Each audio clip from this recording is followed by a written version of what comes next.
प्यारे बच्चों, welcome to your channel Shiv Shalu study. तो आज की क्लास में हम करने वाले हैं बहुत ही ज़्यादा इंटरेस्टिंग और सबसे ज़्यादा ब्यूटीफुल प्रिंसेस और प्रिंस की कहानी, जो आपके लिए बहुत ज़्यादा इंटरेस्टिंग रहने वाली है, जिसका नेम है तीन बहनों की जादुई कहानी। आप इस चैनल पे नए हो तो जल्दी से पहले इस चैनल को सब्सक्राइब कर लीजिएगा, क्योंकि ऐसी ही इंटरेस्टिंग कहानी हम आपके लिए इसी प्लेटफॉर्म शिव शालू स्टडी पर लेके आएंगे। तो करते हैं स्टार्ट आज की क्लास एक सुंदर सी कहानी के साथ। देखिए, एक गांव में एक राजा रहता था जो अपनी प्रिंसेस से बहुत प्यार करता था। ये दोनों बात करते हैं। ये कहती है कि मेरे को बहुत ज्यादा तरसता हुआ फील हो रहा है। कहते हैं कि मेरी कोई भी संतान नहीं है, मैं क्या करूं। कहती कोई बात नहीं, बहुत जल्दी अपनी बगिया में एक फूल खिलेगा। कहते बहुत ज्यादा वर्ष बीत गए हैं, अब तो मुझे समझ में भी नहीं आ रहा मैं क्या करूं। कहती मुझे हर आंगन सूंगा सुना लगता है, अब मैं क्या करूं। ये राजकुमार कहते हैं तुम बिल्कुल भी चिंता मत करो, जल्द ही यहाँ पे एक बच्चा आएगा। कहते तुम्हें थोड़ा सा इंतजार करना होगा। फिर राजा एक दिन जंगल में शिकार करने के लिए जाता है।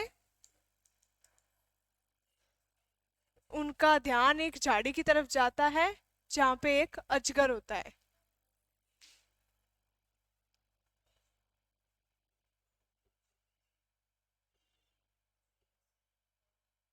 कहते किसी ने भी मुझे यहाँ से नहीं निकाला, प्लीज मेरी हेल्प कीजिए, मुझे यहाँ झाड़ियों से बाहर निकालिए, ये अजगर ऐसे राजा को कह रहा है। राजा के मन में दया आ गई, तो उन्होंने सोचा कि क्यों ना इसको निकाल ही लिया जाए यहाँ से। उन्होंने बड़ी ही सफाई के साथ उसकी झाड़ियों को काट डाला और उसको बाहर ले आए, और उसके ऊपर जख्मों के ऊपर जड़ी बूटी लगाई ताकि वो जल्दी से सही हो जाए। कहती हे राजा, आपने इस जीव की रक्षा की है, आपका बहुत बहुत धन्यवाद। कहता आपका मुझे यह एहसान सारी उम्र याद रहेगा।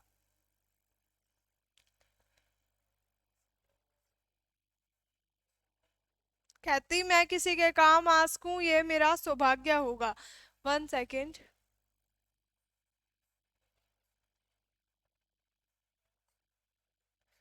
कहती ही कहता है कि बाकी तो मुझे सब सुख है, परंतु संतान के बिना मेरा मन सा ऐसे तरसता रहता है। महाराज जंगल में आगे आगे चले पड़े और सिपाही उनके पीछे पीछे थे। तो वो एक पेड़ की टहनी के पास पहुंच गए।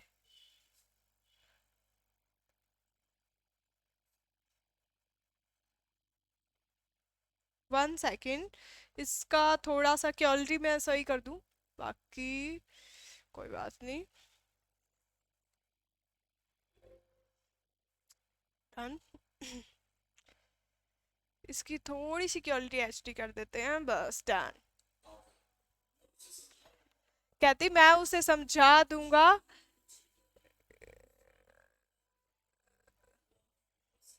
कहते आपको एक जड़ी बूटी देते हैं, आप उस रानी को खिला दीजिएगा, भगवान की कृपा से सब कुछ सही हो जाएगा। तो जहरीले सांप ने अपना फन उठा लिया। उसको देखते ही महाराज बीच में आके खड़े हो गए और वो कहते हे राजन, ये मैं इन्हें आपके पास मैं लेके आया हूँ, प्लीज इन्हें काटिए ना, ये आपसे हेल्प लेने के लिए आए हैं। कहती इनकी बीवी को कोई बच्चा नहीं हो रहा, तो इनकी आप हेल्प कीजिए। तो जहरीला सांप नागराज की बात मानकर यहाँ से हट गया, और उन्होंने वहां से एक फल उठाया राजा ने, और कहा इनको ले जाओ और आपके घर। तो राजा ने क्या किया, वो फल अपनी रानी को खिला दिया, और रानी जल्द ही गर्भवती हो गई, मतलब उसके बच्चा होने वाला हो गया। जैसे जैसे समय बीतता गया तो फल का असर दिखना शुरू हो गया। कहते हैं कि ऐसे लग रहा है आप बहुत ही अच्छी संतान को जन्म देने वाले लग रहे हो। इस रानी कहती हाँ मुझे भी ऐसा ही लगता है। तो रानी की मतलब डिलीवरी का टाइम शुरू हो गया। तो उन्होंने देखा 3 बेटियों को जन्म दिया। देखो कितनी प्यारी प्यारी लग रही हैं ये 3 प्रिंसेस।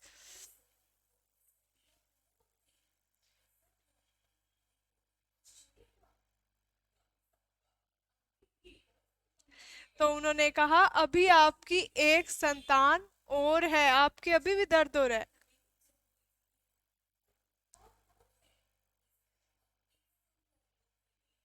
तो इसके बाद एक सुंदर सा राजकुमार जिसका जन्म हुआ। तो इसके मतलब 3 प्रिंसेस एंड 1 प्रिंस, 4 इसके संतान उत्पन्न हुई। और राजा ने ये खबर सुनी तो वो बहुत ज्यादा इम्प्रेस हुआ, मतलब बहुत ज्यादा खुश हुआ। उसने सारी जगह बात बताई। एक दिन राजा रानी अपने 4 बच्चों के साथ खेल रहे थे, अचानक उनके महल में आग लग गई। राजकुमारी लीला ने अपने दोनों हाथ उठाए और वहां से आग को बुझा दिया। आग बुझ गई।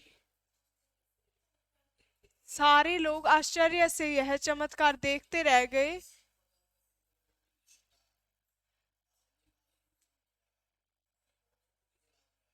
तो उन्होंने कहा कि ईवा ने कहा, मतलब ये इनकी राजकुमारी थी, कहती कि मैंने सारे जले हुए पौधे भी सही कर दिए। ये इसकी एक राजकुमारी थी जिसमें क्षमता थी आग बुझाने की। तो फिर सारे फूल और सब कुछ लहराने लगे। तो उन्होंने कहा ये तो जादू हो गया। पहले वाली ने आग बुझा दी और दूसरे वाली ने सारा कुछ हरा भरा कर दिया और सारा नया कर दिया। कहती तुम्हारे पास तो बहुत अच्छी शक्ति है। उनका सारा परिवार बहुत अच्छी तरह चल रहा था और वो राजकुमारियां धीरे धीरे बड़ी हो गई। एक बार अकाल पड़ा, पानी की बहुत ज्यादा कमी हो रही थी गांव में। सभी के लिए समस्या पैदा हो गई कि अब खाने के लिए अनाज कहाँ से आएगा। और बादलों का नामो निशान नहीं था। तो राजा ने कहा अब की बार तो लग रहा है कि बहुत ज्यादा अकाल पड़ने वाला है। कहती पानी भी अति आवश्यक है, हे भगवान सबकी प्यास बुझाओ, कहीं से तो पानी दो। तो उसकी तीसरी पुत्री आई अपने पिता के पास। कहते पिताजी आप चिंता मत कीजिए कि जल अवश्य बरसेगा, अभी देखिए आप, हर तरफ हरियाली होगी और सारी समस्याएं दूर हो जाएंगी। कहती चारों तरफ प्रचंड गर्मी का राज्य है, अब भला बारिश कहाँ से आएगी, तुम ही बताओ ये जल कैसा बरसेगा। तो तीसरी राजकुमारी ने अपने हाथ उठाए और आसमान की तरफ बादलों को न्योता दिया और इतने सारे बादल आ गए और रिम झिम बरसात शुरू हो गई। धरती को जल से पूरी तरह से भर दिया, जहाँ पे सारा शीतल हो गया। तो अपनी तीनों राजकुमारियों और राजकुमार के साथ बहुत ज्यादा सुरक्षित था। तो दूसरे राज्य ने आक्रमण करने की एक योजना बनाई।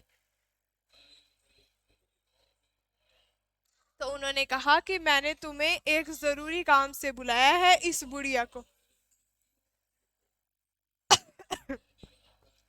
ये कहता है कि तुम तीनों पुत्रियों को दासी बनाकर बंदी बना के यहाँ पे लेके आओ, मैं उन पे राज करना चाहूंगा।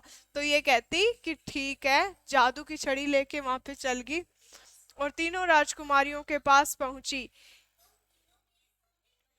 तो उन्होंने कहा तुम तीनों मेरे सामने बच्ची हो, तुम तीनों आज के बाद मेरे किए हुए पे, मतलब मैं कहूंगी वो ही करोगी।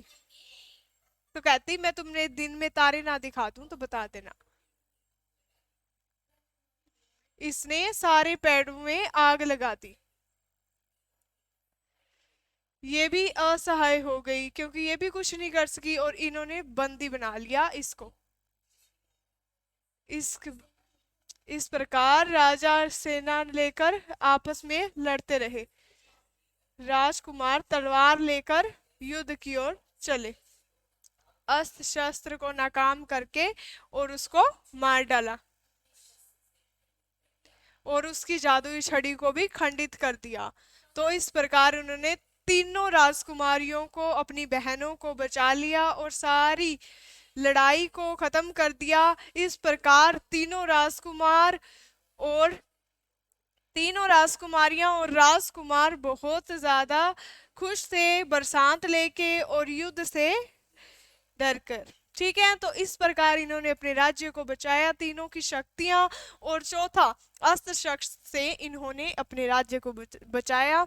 मतलब ये थी अपनी जादुई प्रिंसेस और प्रिंस की कहानी। आई होप सो कि ये आपको बहुत ज़्यादा इंटरेस्टिंग लगी होगी। ऐसी ही वीडियोस के लिए इस चैनल को सब्सक्राइब कीजिएगा। तब तक के लिए बाय बाय प्यारे बच्चों।